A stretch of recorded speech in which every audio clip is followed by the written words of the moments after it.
an evaluation of the dual credit program at Carrizo Springs High School. Carrizo Springs High School is located in South Texas.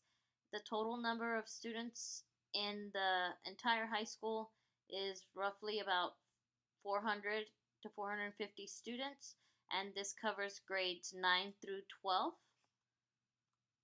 I was previously the college readiness coordinator at Carrizo Springs High School, and in 2015/16, I left to pursue my doctorate degree, and another college readiness coordinator was hired, so I followed up with her for the information.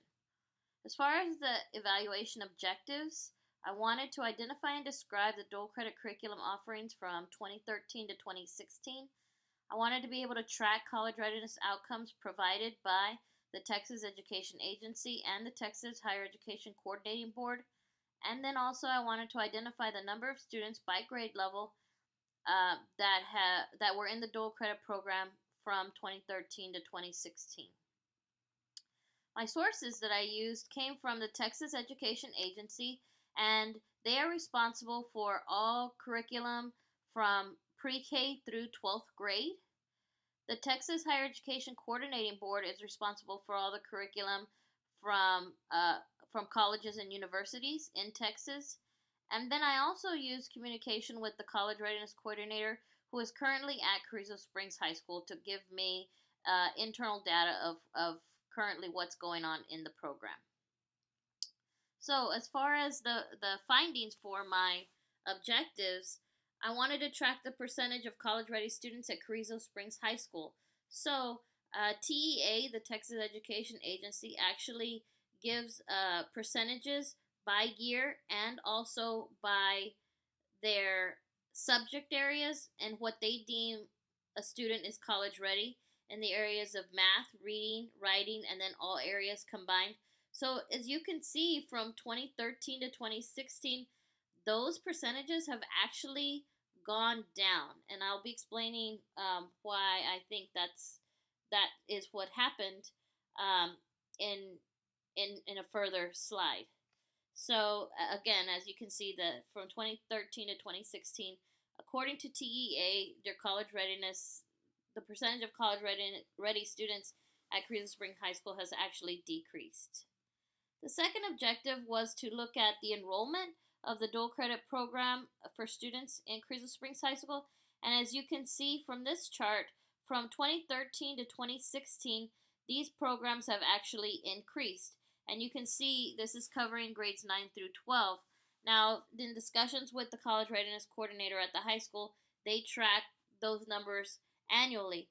And prior to Texas House Bill 5, which occurred in 2015, dual credit courses were typically targeting juniors and seniors only, and they usually cap them at 12 college credit hours, which is for dual credit courses. So as you can see, starting in 2015 and 16, the numbers increased exponentially, with the influx of extra students by grade level and by recruiting efforts by the college readiness coordinator.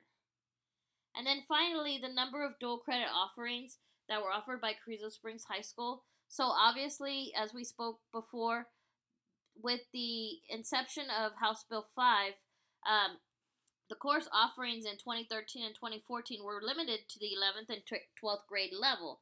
But with the implementation of House Bill 5, course offerings were expanded to include 9th and 10th graders, which means the number of courses and the types of courses to be expanded needed to be increased as well. So Carrizo Springs High School not only expanded the number of courses with Southwest Texas Junior College, who they were originally getting their dual credit courses from, they also partnered with the University of Texas at Permian Basin to offer additional courses that were out of reach for Southwest Texas Junior College. So you can see, obviously, the increase from 2013 and 14 to 2015 and 16, the offerings that were available to the students at Carrizo Springs High School.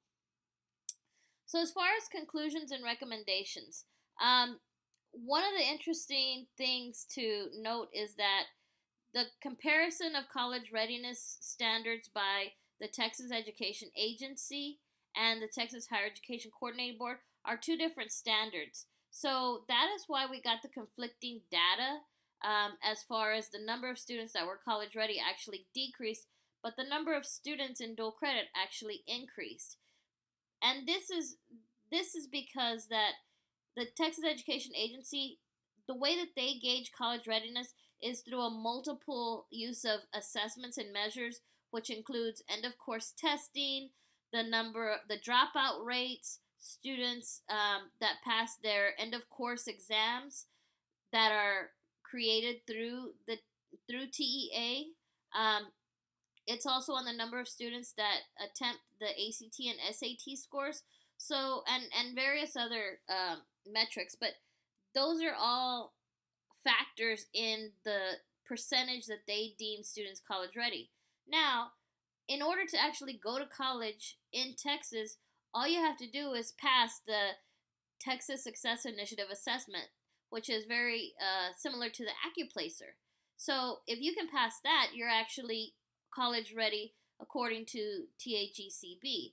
And so those two definitions are very, very different. So we couldn't really get a good measure based on state standards of whether the dual credit program is actually successful. So my recommendation is that we create our own internal evaluation at the high school to see if students are actually ready for college and they're increasing their knowledge and their skills to go to college. And then finally, a different recommendation, which is really out of the hands of the high school, is that TEA and THECB really need to collaborate together to come up with one definition of college readiness and then measure it in both areas so that we could actually track it at the state level to see which students at the high school are college ready. Thank you.